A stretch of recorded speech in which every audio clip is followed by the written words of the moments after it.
Cumprimentamos a todos os nossos amados irmãos na graça e na paz de nosso Senhor e Salvador Jesus Cristo. A partir de agora, está começando mais uma edição do meu, do teu, do nosso programa A Mensagem do Sétimo Anjo. Este programa é publicado aqui pelo canal A Mensagem do Sétimo Anjo todos os dias no horário das 18 horas. E nós vamos ter uma palavra de oração para darmos início a esta programação. Oremos todos. Gracioso e bondoso Deus, Pai de nosso Senhor e Salvador Jesus Cristo, humildemente, Senhor, nos encontramos em Tua santa e bendita presença mais uma vez, agradecidos pela bênção da vida, pela paz, pela saúde, por todas as vitórias recebidas das Tuas benditas mãos, Senhor. E agora, meu Deus, pedimos a bênção para este trabalho, a inspiração divina, a bênção em favor de cada irmão, de cada irmã que está conectado com este programa, e que todos possam ser abençoados, todos possam ser ajudados, e também que o nosso objetivo seja glorificar, honrar o nome bendito do Senhor nosso Deus. E nós pedimos todas estas bênçãos humildemente, no precioso nome do Senhor Jesus Cristo e para a Tua bendita glória, Senhor. Amém. Amém, Jesus. Graças a Deus. Bom, meus queridos, a escritura que nós vamos ler está na primeira carta do apóstolo São Paulo aos Coríntios, capítulo 2, e nós começaremos com o versículo 1, né? Primeira aos Coríntios, capítulo 2, versículo 1. E enquanto os irmãos procuram, aqueles que gostam de acompanhar, né, procuram, então nós vamos dar algumas notas. Essa programação tem a gentileza da igreja que está em Santa Bárbara do Oeste, na Rua Romênia 212, no Jardim Europa. Nós temos cultos ali às quartas-feiras, às 19 horas, e aos domingos, às 18h30. E na cidade de Campinas, o nosso tabernáculo está localizado na Rua Geraldo Gonçalves Dias, número 130, no Parque Residencial Shalom. Nós temos cultos ali às quintas-feiras, às 19 horas, e aos domingos, às 8h30 da manhã. Esse endereço, Rua Geraldo Gonçalves Dias, fica bem próximo ali ao Complexo Penitenciário Ataliba Nogueira. E também, se servir como ponto de referência, fica ali bem ao lado dos antigos barracões da Sadia, né? E então, também pedindo aos irmãos que assistem esta programação, que não se esqueçam de se inscreverem no canal e também clicarem no símbolo de joia ali no gostei, para dar impulso nos vídeos, porque a plataforma entende que está havendo aceitação e ela impulsiona os vídeos automaticamente, não é? O algoritmo da plataforma impulsiona. Então façam isto, não é? Isso não vai custar nada.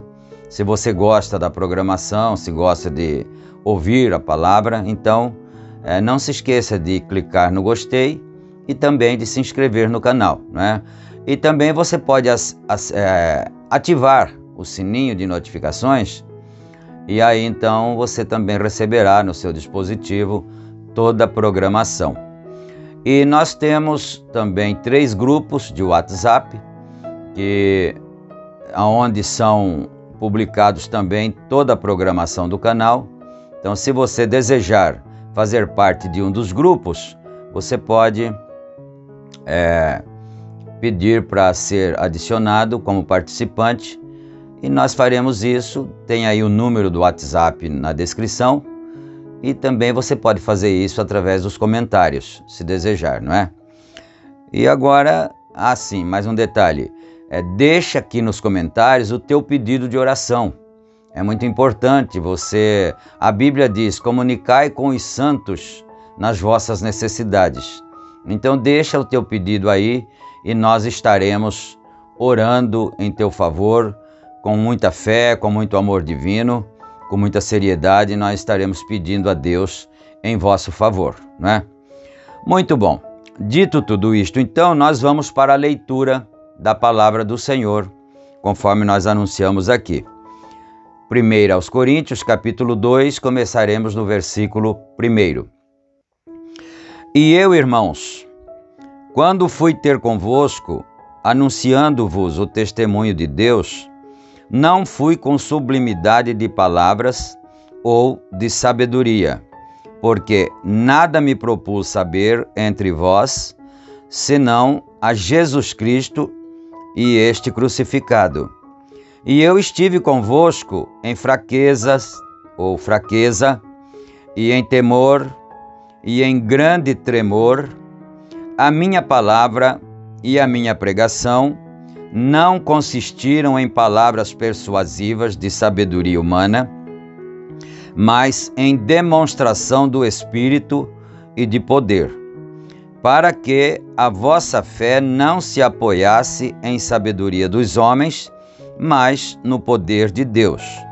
Todavia falamos sabedoria entre os perfeitos, não, porém, a sabedoria deste mundo, nem dos príncipes deste mundo que se aniquilam, mas falamos a sabedoria de Deus oculta em mistérios, a qual Deus ordenou antes dos séculos para a nossa glória, a qual nenhum dos príncipes deste mundo conheceu, porque se a conhecessem, nunca crucificariam o Senhor da glória. Amém. Que o Senhor Deus acrescente suas bênçãos à leitura da sua bendita palavra, não é? Às vezes eu me ponho a pensar e nem sempre a gente tem resposta para tudo aquilo que a gente pensa, para todas as interrogações que a gente tem, né? Por que São Paulo foi ter com os corintianos, desculpem, né, a expressão, aos irmãos de Corinto, né? Com temor e tremor. Por que será que ele foi lá com medo, né? Temor é medo, né? O temor pode-se também traduzir como respeito. Mas nesse caso aqui, parece que era cisma, não é? Então, qual seria o motivo? Talvez, isso é talvez, né? Eu não posso afirmar isso, mas nós estamos meditando, né? Porque a igreja dos Coríntios era uma igreja que tinha muita sabedoria humana, sabedoria carnal. Então, pode ser que tenha sido isso. Então, ele pensou, eles não vão acreditar, eles não vão aceitar na simplicidade do evangelho que eu vou pregar para eles, né? Mas isso não é o mais importante. O mais importante são os fatos, que ele disse que não foi lá se apresentar a eles como o grande doutor Paulo, não é? Ele disse que foi não com sabedoria humana, mas com a sabedoria de Deus, oculta em mistérios, desde antes da fundação do mundo, né?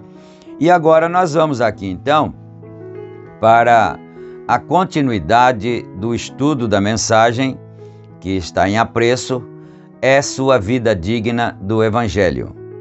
Esse título desta mensagem é uma pergunta, não é? É sua vida digna do Evangelho? E nós vamos aqui dar continuidade a partir do parágrafo 224. Vamos então.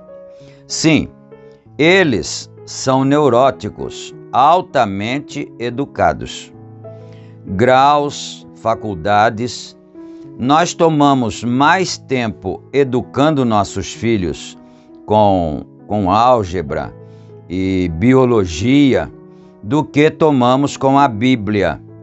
E Jesus Cristo, não há nenhuma criança neste país que não possa te dizer quem é David Crockett, né?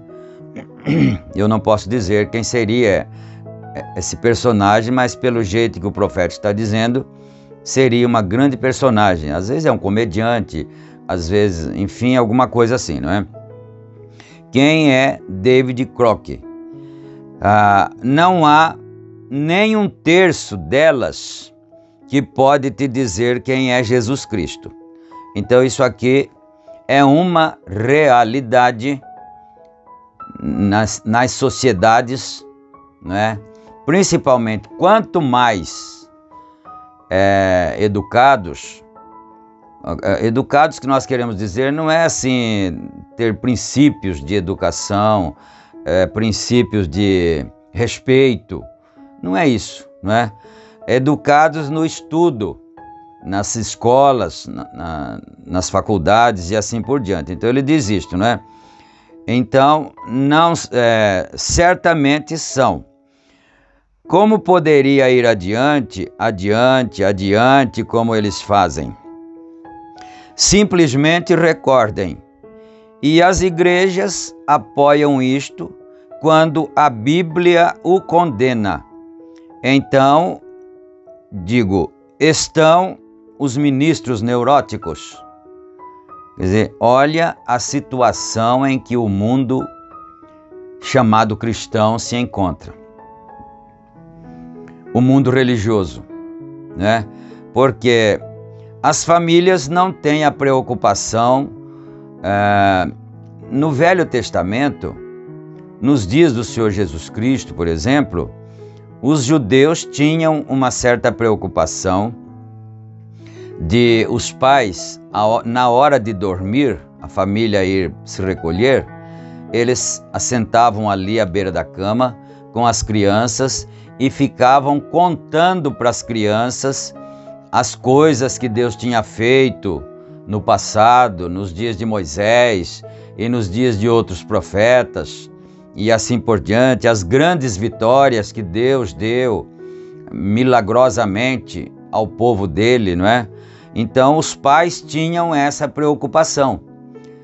Mas agora não existe mais, né? As pessoas não são cristãs, não são religiosas, então, mesmo não importando a corrente religiosa que ela siga, mas dever-se-ia ter essa preocupação de transferir para as crianças aqueles valores que nós achamos que são necessários para uma vida cristã. Mas quem faz isto hoje em dia, não é? Então, aí ele disse, aí vai na igreja e os ministros não falam nada, não tocam sobre isso, não corrigem, não incentivam. Então ele disse, não estão os ministros neuróticos também, né? Neuróticos educados. É exatamente isto, as igrejas apoiam isto. Recordam de Ló? Ele era um homem inteligente. Observe-o por um minuto agora. Não nos deixe... Desculpe-me, pois está faltando somente uns minutos. Isto é muito importante. Vocês vieram para ouvir-me fazer esta fita. Ele certamente está querendo dizer que ele estava gravando a fita, então que os irmãos tivessem um pouquinho de paciência, que isso seria muito importante, porque ficaria gravado nas fitas para as pessoas que iriam ouvir, como nós hoje estamos desfrutando desse trabalho das fitas, né? Que hoje já não estão mais em fitas. Bom, então vamos aqui agora, nós já estamos no 227. Vejam, vamos parar por um momento, ore em seu coração por um momento. Senhor, deixe-me ver isto, abra o seu entendimento, que Deus possa fazer isto. Veja, tome somente esta nação. Vamos dizer o que Deus disse. A Bíblia diz que os pecados de Sodoma molestava a alma justa de Ló. Bom, isso você já deve ter lido lá no livro de Gênesis, né? Que Ló morava na cidade de Sodoma e ele era até mesmo juiz na cidade. Ele era o prefeito da cidade, Ló, né? Você diz assim, mas isso não está escrito na Bíblia? Está. É só você olhar com olhos espirituais que está, não é? Ele se assentava à porta da cidade e julgava. Então, e ele era um homem justo. Ele tinha princípios, como os princípios de Abraão, não é? Então, a alma de Ló se afligia por causa dos pecados da cidade de Sodoma e de Gomorra. São duas cidades, não é? Sodoma e Gomorra. Então, olha isto aqui. Ló, diariamente, ele simplesmente não tinha uma boa força suficiente para se pôr de pé contra isto. Está isso correto?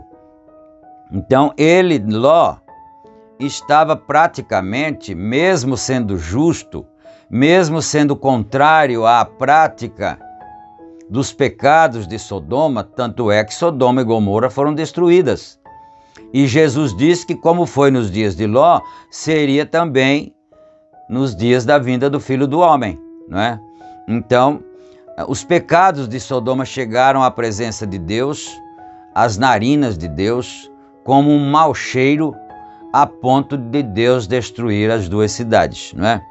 Mas então, Ele está dizendo aqui que Ló se sentia impotente. Ele não tinha força suficiente para conseguir barrar aquela situação, reverter aquela situação. Ele não podia fazer isso, pois ele era o governador da cidade, ele não podia, mas a Bíblia diz que os pecados dos sodomitas molestavam sua alma. Ele sabia que isso estava errado, mas ele não tinha força para fazer isso, para se pôr de pé contra isso. Agora, se nós fôssemos puxar um pouquinho a corda, né, você vai voltar um pouquinho atrás, você vai ver por que Ló estava lá, na cidade de Sodoma, ali morando naquela região. Porque antes disso ele morava junto com Abraão. E Ló era sobrinho de Abraão, não é, da família. E ele era também um homem rico, tinha seus rebanhos, como Abraão também tinha seus servos, seus pastores que cuidavam dos seus rebanhos, de ovelha ou de gado, possivelmente. Mas começou a haver intriga entre os pastores de Ló e os pastores de Abraão, não é? Então, Abraão, que é o representante, representa a noiva do Senhor Jesus Cristo, representa o verdadeiro crente, cuja vida é digna do Evangelho, não é? Então, Abraão chamou Ló, e Ló não representa o crente que faz parte da noiva. Ló representa o crente que faz parte da igreja natural, que é religiosa, que vai na igreja, vai nas reuniões. Então Ló representa esse lado aí. E aí então Abraão o chamou e disse: meu irmão, né?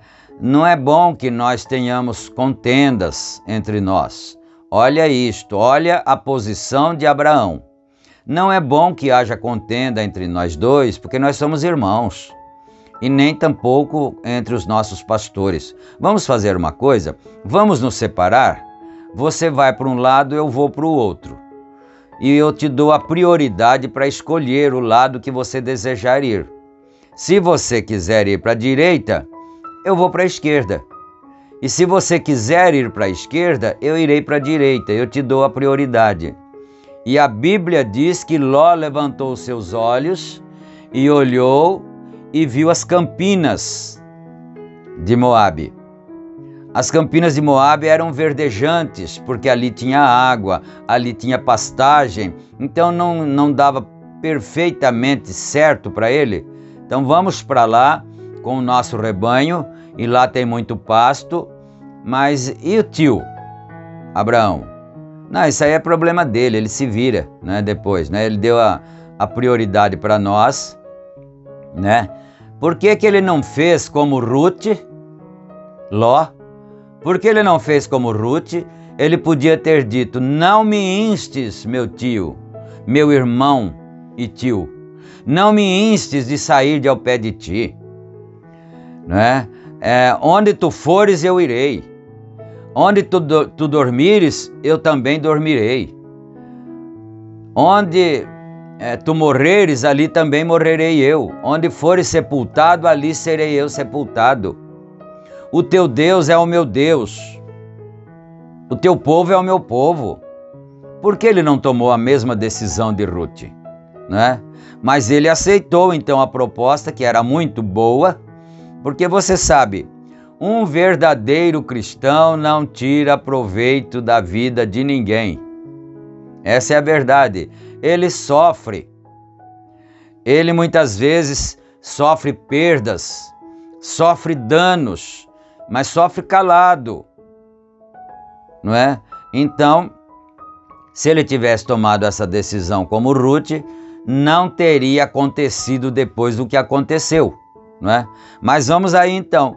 Ele não dava conta de combater aquela situação de Sodoma e Gomorra. Agora, para os que não sabem, eu acredito que dificilmente haja alguém que não saiba qual era o pecado de Sodoma e Gomorra, né? O pecado de Sodoma e Gomorra era justamente a questão do sexo, a questão do homossexualismo. Nessa lama é que eles estavam afundados. Por isso o pecado da cidade afligia sua alma, porque ele era justo. Mas ele não representava a noiva, ele representava a igreja. Quantas pessoas não existem no mundo hoje que são sérias, são sinceras, vão às igrejas, congregam e não concordam com as situações dos lugares onde eles frequentam, a situação do povo, não é? Mas continuam lá, não saem de lá. E tem uma voz de Deus chamando a pessoa para sair de lá. Sai dela, povo meu. Sai dela para não seres participantes dos seus pecados e para que não incorras as suas pragas. Há uma voz chamando, mas Ló não saiu, não é? Então olha isso que aconteceu. Agora veja, quantos Lós na América, ontem, lendo suas Bíblias para prepararem suas mensagens, deixa eu ver se eu não... O que está escrito aqui mesmo, ontem, né? Quantos Lós na América, ontem, lendo suas Bíblias para prepararem suas mensagens para hoje, que passaram por cima do batismo na água em nome de Jesus Cristo. Então, o profeta está especificando alguns dos pontos, né? Pelo menos ele falou um dos pontos, né? A pessoa está lá, está congregando, é sério, é sincero, mas não consegue parar para analisar pelo menos um item sequer, que é o batismo nas águas em nome do Senhor Jesus Cristo. Então eles se esquivam, eles dizem, eu prefiro crer em Jesus do que crer nos apóstolos. Mas não é assim, meus irmãos, não é? Quem crê em Jesus Cristo, crê nos apóstolos também. Porque a Bíblia diz que quem crê naquele que ele enviou, crê nele. Aí você diz, mas os apóstolos falaram diferente de Jesus. Falam, não falaram. Essa é a verdade. Os apóstolos não falaram, eles não contradisseram o que Jesus disse. Acontece que era necessário que se tivesse uma revelação daquilo. A igreja de Deus está edificada sobre essa pedra que é a revelação. Jesus disse assim, ide ensinai as nações, batizando-as em nome do Pai e do Filho e do Espírito Santo. Não tem 3 nomes aí, né? Só tem um nome, em nome do Pai e do Filho e do Espírito Santo. Agora só falta você saber qual é o nome. Porque já que não são 3, é um nome só, então ficou mais fácil. Aí já está meio caminho andado. Falta você saber agora qual é o nome, não é? Aí os apóstolos que tiveram a revelação, né? A Bíblia diz em São Lucas, se eu não estiver enganado, capítulo 24, né? Ali a Bíblia diz assim que o Senhor abriu-lhes o entendimento para que eles compreendessem as Escrituras e que em seu nome se pregasse o arrependimento e a remissão dos pecados. Então foi isso que aconteceu com os apóstolos, não é? A questão desse item aqui, apenas um item.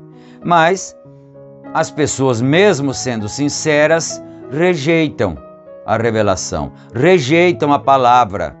E isso é muito lamentável, não é? Mas então, continuemos aqui, né? Quantos deles passam pelo batismo com o Espírito Santo? Jesus Cristo é o mesmo ontem e hoje ontem, hoje e para sempre. Marcos 16, estes sinais seguirão aqueles que crerem. João 14, 12, aquele que crer em mim, as obras que eu faço também as fará. Se estiverdes em mim e minhas palavras em vós, pedireis o que quiserdes e vos será feito. Quantos Lós viram aquilo, mas por causa de suas desculpas, de suas denominações, então é isso aí. Tem alguma coisa que o segura, né? Eu vou deixar a minha igreja, né? A minha família, às vezes uma pessoa pode ver essas verdades, mas o restante da família não vê. Ele diz, eu vou abandonar minha família, né? Eu vou abandonar minha igreja, eu vou ser taxado como um herege, né? Então, esses obstáculos que surgem, aí a pessoa acha mais fácil deixar isso de lado, né? Mas são as verdades que estão escritas na Bíblia Sagrada. Então, no 230 aqui, procure e veja na Bíblia, veja suas congregações de mulheres com cabelos cortados, e sabem que a Bíblia condena isto. São seus próprios membros de igreja que descem pelas ruas vestidas de shorts, e eles sabem que a palavra está contra isto. Eu estou acreditando que ele está se referindo aos ministros, né? Os ministros sabem que a Bíblia condena isso, mas eles não têm forças para repreender aquilo. Se eles repreenderem essas atitudes, a igreja desse ministro vai diminuir, vai esvaziar. O problema é esse. E aí como é que nós vamos fazer, né? Nós fizemos muitas dívidas. Você lembra que ele falou lá atrás como é que era o modelo de um verdadeiro pastor? Um homem velho com poucas ambições, não é? E que pregasse a verdade. Esse é o modelo de um verdadeiro pastor. Mas aquele outro comprou muitas coisas para deixar a sua denominação bem equipada e bem apresentável e bem comentada. E se diminuir os membros, obviamente diminuiria as contribuições, os dízimos. Então ele fica preso numa circunstância, não é? Aí o povo pode ir se descambando com o mundo cada vez mais. Bom, mas eles não têm forças para clamar contra isto, mas o homem ainda professa ser um cristão. Sua alma dentro dele clama contra isso, mas ele não tem força. Se essa não é a Sodoma moderna, onde está ela? Porque Jesus disse que seria igual Sodoma, né? Os dias finais. Onde está ela?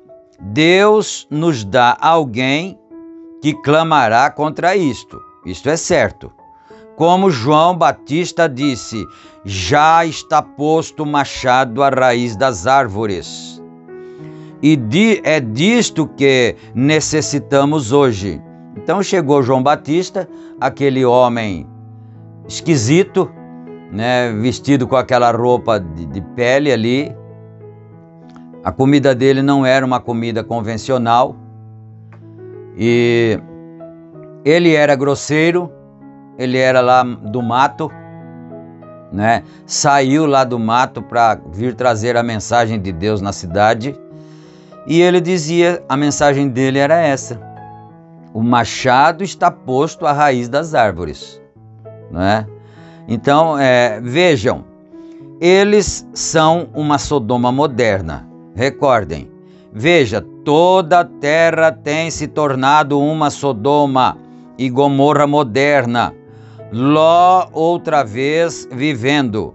Nós vivendo isso outra vez.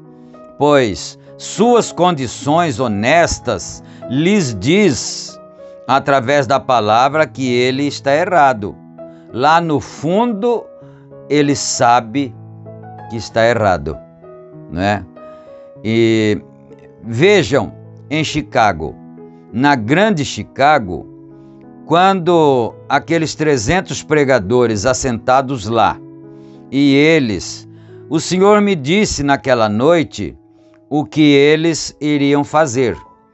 Eles tinham uma armadilha para mim.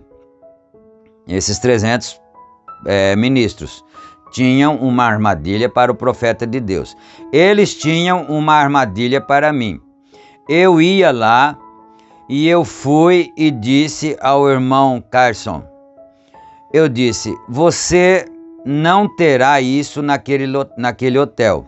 Quer dizer, eles tinham alugado um recinto lá para fazerem essa reunião, porque lá eles queriam desmascarar o profeta irmão Branham, não é?